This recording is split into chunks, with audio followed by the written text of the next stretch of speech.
Hello students, आज हम लोग देखेंगे numerical questions based on mole fraction. कल का क्लास हमारा मोल फ्रैक्शन पे खत्म हुआ था। ठीक है, मोल फ्रैक्शन के ट्रांसफॉर्मेशन को हमने पढ़ा था। ठीक है, आज उसी पे आधारित क्वेश्चन है, कुछ न्यूमेरिकल्स देखते हैं। देखिए, पहला न्यूमेरिकल है, कहता है शुगर के विलियन में शुगर का मोलांश, यानी कि शुगर का जो मोलांश है, ठीक है, वो x है। इस विलियन में वाटर का मोल फ्रैक्शन ज्ञात कीजिए। तो हम लोग जानते हैं मोल फ्रैक्शन जो होता है solid plus solvent equal to 1 होता है। ठीक है, मोल फ्रैक्शन कितने के बराबर होता है? 1 के बराबर होता है। तो हमारा जो सॉल्यूट है वो क्या है? x है। ठीक है, शुगर का जो मोलांश है वो x है, तो क्या हो जाएगा? 1 माइनस x, इसका आंसर हो जाएगा।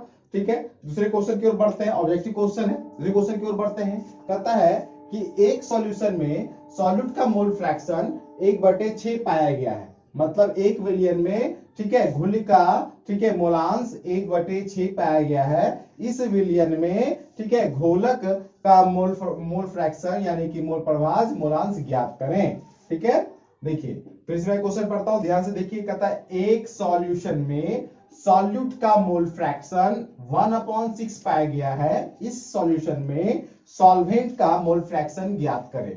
तो सॉल्व करते हैं। देखिए, तो हम लोग काई सॉल्ट लिखते हैं। काई को हम लोग जनरली एक्स से डिनोट करते हैं, आई एक्स की तरह डिनोट करते हैं, एक्स डिनोट नहीं करते, एक्स की तरह डिनोट करते हैं। ठीक है, तो काई सॉल्ट बराबर क्या हो गया? 1/6। ठीक है, और क्या हमको प्राप्त क्या करना है? काई सॉल्वेंट प्राप्त करना है। ठीक है, काई सॉल्वेंट को प्राप्त करना, तो chi solute plus chi solvent क्या हो गया? बराबर 1 होता है। हमको पता है कि मोल फ्रैक्शन 1 के बराबर होता है। ठीक है, अब यहाँ पे देखिए, इसलिए काई सॉल्वेंट हमको निकालना, तो क्या हो जाएगा? हम लोग क्या करेंगे? 1 माइनस, ठीक है, काई सॉल्यूट, ठीक है, इक्वल टू क्या हो जाएगा? और काई सॉल्यूट का जो वैल्यू हमको दिया है क्वेश्चन में, क्या दिया है? 1/6 दिया है। तो जब हम इसको सॉल्व करेंगे तो 1 माइनस 1/6 इक्वल टू 5/6, या इसको हम लोग 0.083 लिख सकते हैं। और जनरली हम लोग जानते हैं मोल फ्रैक्शन में यूनिट तो लिखा नहीं, यूनिट लेस होती है। ठीक है, अब हम लोग अगले क्वेश्चन की ओर बढ़ते हैं। अगला क्वेश्चन है, ठीक है, तीसरा क्वेश्चन है, कहता है कि इथिलीन ग्लाइकोल C2H6O2 के मोल फ्रैक्शन, ठीक है, की गणना करें। क्या कहता है? इथिलीन ग्लाइकोल C2H6O2 के मोल फ्रैक्शन की गणना करें। ठीक है, यदि सॉल्यूशन, यदि विलियन में C2H6O2 यानी कि इथिलीन ग्लाइकोल का जो का 20% मास, यानी कि द्रव्यमान कितना है? 20% उपस्थित हो। ठीक है, सॉल्व करते हैं। देखिए, हमको गिवन डाटा क्या क्या दिया हुआ है? हमको दिया हुआ है, देखिए, इथिलीन ग्लाइकोल का मास दिया हुआ है। ठीक है, क्या दिया हुआ है? 20 ग्राम दिया हुआ है। तो यहाँ पे देखिए, सॉल्यूट, इथिलीन ग्लाइकोल का जो सॉल्यूट है, मोल निकालेंगे, Na निकालेंगे, क्योंकि सॉल्यूट हम Na से दिखाते थे। मोल फ्रैक्शन में सॉल्यूट के टर्म को हम लोग Na से डिनोट करते थे। ठीक है, तो Na बराबर क्या हो गया? गिवन वेट बटे मॉलिक्यूलर वेट। ठीक है, तो गिवन वेट क्या दिया है? 20% दिया है, तो 20 ग्राम बटे 62। देखिए कैसे निकालेंगे? कार्बन का कितना है? 2 मॉलिक्यूल्स है। एक मॉलिक्यूल्स का एटॉमिक मास 12 होता है, तो 2 मॉलिक्यूल्स के कितने हो गए? 24 हो गए, प्लस ऑक्सीजन 6 है। ठीक है, एक मॉलिक्यूल्स का 1 होता है, तो 6 मॉलिक्यूल्स है, तो कितने हो गए? 6 हो गए, प्लस ऑक्सीजन का कितना होता है? 12 होता है, 16 होता है एक मॉलिक्यूल का। 2 मॉलिक्यूल्स है, कितने हो गए? 16 दूना 32, 24 अच्छे 30, 32 कितना हो गया? 62 हो गए। ठीक है, अब यहाँ पे देखिए, जब हमने इसको सॉल्व किया तो हमें प्राप्त हुआ 0.32। ठीक है, अब हम लोग सॉल्वेंट का मास निकालेंगे। ठीक है, सॉल्वेंट, क्योंकि 20% क्या है हमारा? सॉल्वेंट, सॉलिड के रूप में, तो solvent, solid plus solvent equal to solution होता है। तो सॉल्वेंट के लिए मास निकालने के लिए हमको विलियन में क्या करना पड़ेगा? सॉलिड के मास को घटाना पड़ेगा, तो हमको सॉल्वेंट प्राप्त हो जाएगा। फिर समझिए, solute plus solvent equal to solution होता है। सॉल्यूट हमारा 20% है, तो जनरली हम उसको अगर सॉल्यूशन, पूरे सॉल्यूशन में अगर घटा देंगे तो हमको सॉल्वेंट प्राप्त हो जाएगी। ठीक है, उसी तरह से देखिए, यहाँ पे मैंने वही किया है। ठीक है, हमने सॉल्वेंट को प्राप्त करने के लिए पूरे सॉल्यूशन में हमको 20% जो सॉल्यूट था हमारा, उसको हम घटा दिए, माइनस कर दिए, तो हमारा 80 ग्राम निकला। अब यहाँ पे देखिए, सॉल्वेंट का जो मोल है वो Nb, क्योंकि हम लोग सॉल्वेंट के मोल को Na से दिखाते हैं मोल फ्रैक्शन में, और सॉल्वेंट के मोल को, सॉल्वेंट को हम लोग Nb से दिखाते हैं। इसलिए 80 बटा, देखिए इसी में वही होगा, सेम फॉर्मूला, गिवन वेट बटे मॉलिक्यूलर वेट। ठीक है, तो 80 ग्राम आपका हो गया, सॉल्वेंट हो गया। और H2O, चूंकि H2 है, तो H2O का जो मॉलिक्यूलर वेट हो गया, वो देखिए कैसे प्राप्त करते हैं। हाइड्रोजन का कितना है? 2 मॉलिक्यूल है, एक मॉलिक्यूल का 1 होता है, तो 1 गुना 2 कितना हो गया? 2 प्लस 16, 16 2 कितना हो गया? 18। ठीक है, अब देखिए, इसको हमने यहाँ पे लिख दिया, इसको सॉल्व करके 4.44 आया। ठीक है, तो नाउ अब देखते हैं सॉल्यूट, जो हमारा इथिलीन ग्लाइकोल है C2H6O2 का मोल फ्रैक्शन। ठीक है, यानी कि काई सॉल्यूट बराबर क्या? सॉल्यूट को प्राप्त करना है, सॉल्यूट के लिए प्राप्त करना है। ठीक है, इथिलीन ग्लाइकोल के लिए का 20% इसके लिए ज्ञात करना है हमको। देखिए यहाँ पे क्या होगा, काई सॉलिड बराबर क्या होगा, Na प्लस Nb। और Na का जो वैल्यू आपका निकला वो हमारा क्या निकला, सॉल्ट का जो वैल्यू निकला 0.32, क्योंकि सॉल्ट के लिए निकाल रहे हैं, सॉल्यूट के लिए निकाल रहे हैं, याद रखिएगा। 0.32 प्लस क्या हो गया Na का वैल्यू क्या आ गया, Na का वैल्यू हम लोग क्या लिखे 0.32 यहाँ भी, और उसके बाद Nb कितना निकला हमारा 4.44, तो 4.44 ठीक है। अब 0.32 4.44 और 0.32 को जब हमने ऐड किया, ठीक है, उसका सम हमको प्राप्त हुआ टोटल 4.76। ये पॉइंट कैंसिल हो गया, सॉरी ये पॉइंट कैंसिल हो गया। उसके बाद हमारा जो सिंपल फॉर्म में आया 32/476, ठीक है, और हमने इसको सॉल्व किया तो हमको प्राप्त हुआ 0.0672, ठीक है, और इसको हम लोग आंसर हमारा है 0.68, लगभग इतना हो सकता है, ठीक है। अब हम लोग नेक्स्ट क्वेश्चन की ओर बढ़ते हैं।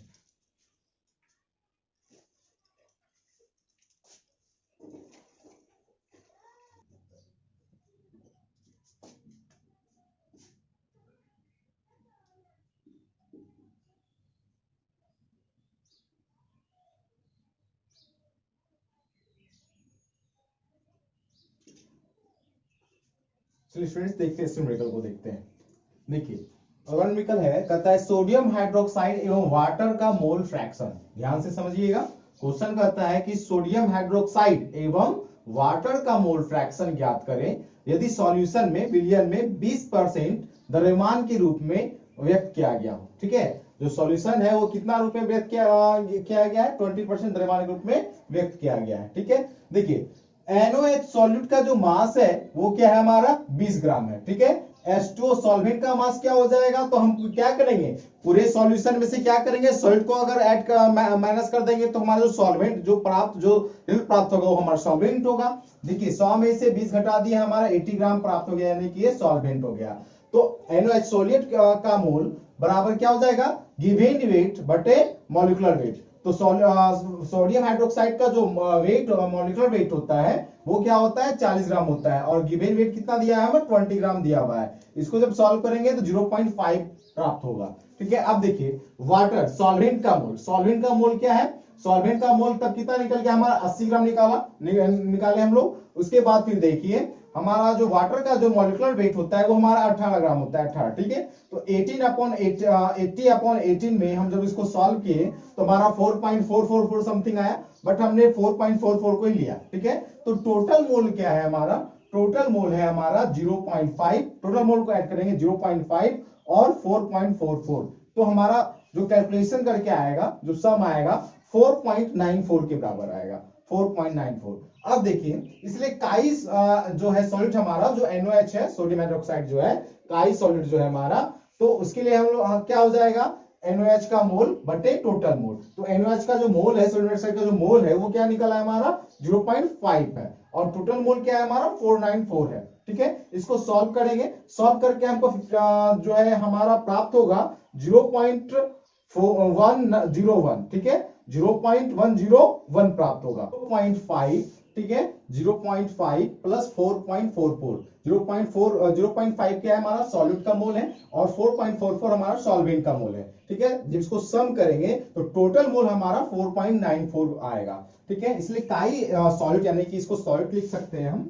NOH हम लिखे हैं डायरेक्ट, ठीक है। तो काई सॉल्यूट बराबर क्या होगा, यानी कि सॉल्यूट का मोल यानी कि NOH का मोल और टोटल मोल। तो NOH का जो मोल है हमको क्या प्राप्त हुआ 0.5, ठीक है, और टोटल मोल क्या प्राप्त हुआ 4.94। इसको जब डिवाइड करेंगे तो हमारा प्राप्त होगा, ये कैलकुलेशन आप लोग अपने से कर लेना अपने तरीके से, तो हमारा प्राप्त होगा, हमने जो प्राप्त किया 0.109 प्राप्त किया, ठीक है। अब हम लोग बढ़ते हैं सॉल्वेंट की ओर बढ़ते हैं। तो सॉल्वेंट बराबर क्या हो गया, सॉल्वेंट H2O का मोल, ठीक है, बटे टोटल मोल। तो काई सॉल्वेंट का जो मोल था, ठीक है, वो हमारा 4.4 था। जनरली देखिए 4.44 समथिंग आ रहा था, बट हमने 4.44 को ही लिया, ठीक है। तो 4.44 को ही लिया, ठीक है। मैथमेटिकल टर्म में शॉर्ट टर्म यूज करने के लिए हमने 4.44 का यूज किया upon total mole. Total mole क्या था 4.94 था, ठीक है। इसे डिवाइड किए तो हमको प्राप्त हुआ 0.99 प्राप्त हुआ, ठीक है। अब इसी को हम लोग काई सॉल्वेंट बराबर, हम लोगों ने कल एक फॉर्मूले के बात किया था, काई सॉल्वेंट बराबर क्या होता है 1 माइनस काई सॉल्यूट होता है, यानी कि x solvent minus x 1 minus x solute होता है। तो उसी के अनुसार उसी बेसिस पे हमने इसको जब ऐड किया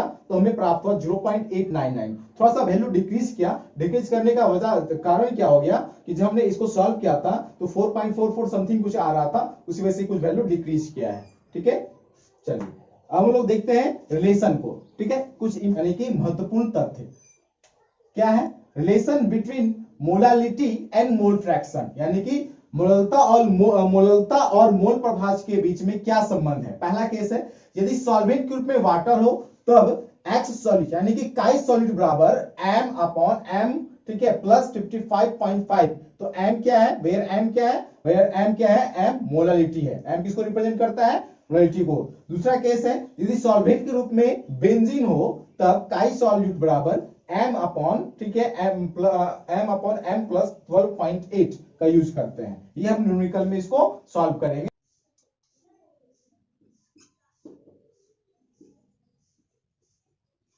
चलिए स्टूडेंट देखते हैं न्यूमेरिकल। फिर नेक्स्ट न्यूमेरिकल है, कहता है यदि शुगर के जलीय विलयन में शुगर का मोल फ्रैक्शन, क्या कहता है, यदि शुगर के जलीय विलयन में शुगर का मोल फ्रैक्शन 0.5 हो तब उस सॉल्यूशन का मोलालिटी प्राप्त करना है। गिवन हमको डाटा क्या क्या दिया हुआ है, पहले एक्स शुगर, सॉल्यूट क्या दिया है 0.5 ग्राम दिया हुआ है, हमको मोलालिटी कैलकुलेट करना है। तो हम लोग जानते हैं कि जब सॉल्वेंट के रूप में वाटर हो तब काई सॉल्यूट बराबर क्या होता है, m बटे m प्लस 55.5 होता है। ठीक है, ये वैल्यू फिक्स है, हमको इसको हमेशा ध्यान रखना है। और न्यूमेरिकल में जैसे सॉल्व करने मोल टर्म्स मोलालिटी और मोल फ्रैक्शन के बीच में जब रिलेशन निकालना होगा तो इसको हमको यूज करना पड़ेगा। ठीक है, हम लोग इसको यूज करते हैं। देखिए काई सॉल्यूट जो वैल्यू दिया उसका 0.5 है, जिसके जगह 0.5 लिख दिए, m उसके बाद m ठीक है 55.5। ठीक है, अब उसके बाद देखिए क्रॉस मल्टीप्लिकेशन किए, m से मल्टीप्लिकेशन किए यहाँ पे, ठीक है, यहाँ पे कुछ नहीं था तो क्या था 1 था।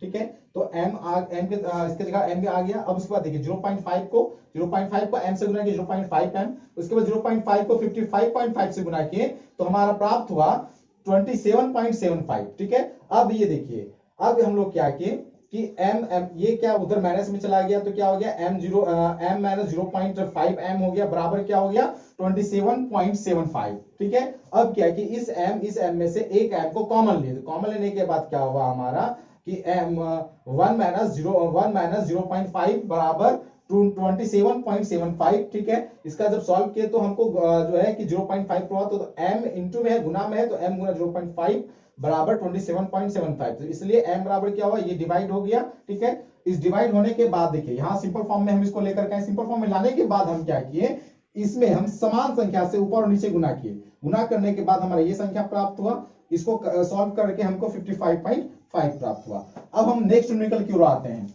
देखिए वाटर के टर्म में हम लोग भी देख लिए, अब हम लोग बेंजीन के टर्म में देख रहे हैं। ठीक है, कहता है बेंजीन C6H6 सॉल्वेंट पे सॉल्यूट का मोल फ्रैक्शन 0.2 है तो सॉल्यूशन का मोलालिटी प्राप्त करें। गिवन डाटा क्या दिया है, सॉल्यूट हमारा 0.2 है। ठीक है, मोलालिटी को कैलकुलेट करना है। यू नो दैट हम लोग जानते हैं कि यदि सॉल्वेंट में बेंजीन हो तो काई सॉल्यूट बराबर क्या होता है, m बटे m प्लस 12.8 होता है, जो आपका है यहाँ पे। ठीक है, अब उसके बाद देखिए काई सॉल्यूट की जगह हम लोग क्या करेंगे, 0.2 का प्रयोग करेंगे। जस्ट वैसे जैसे हम इसमें सॉल्व किए, जस्ट वैसा ही न्यूमेरिकल है, सॉल्व किया है। इसका आंसर आया है आपका 0.3125, लगभग इसका आंसर बुक में दिया हुआ है 0.32, तो लगभग हम इसको ऐसा लिख सकते हैं। ठीक है,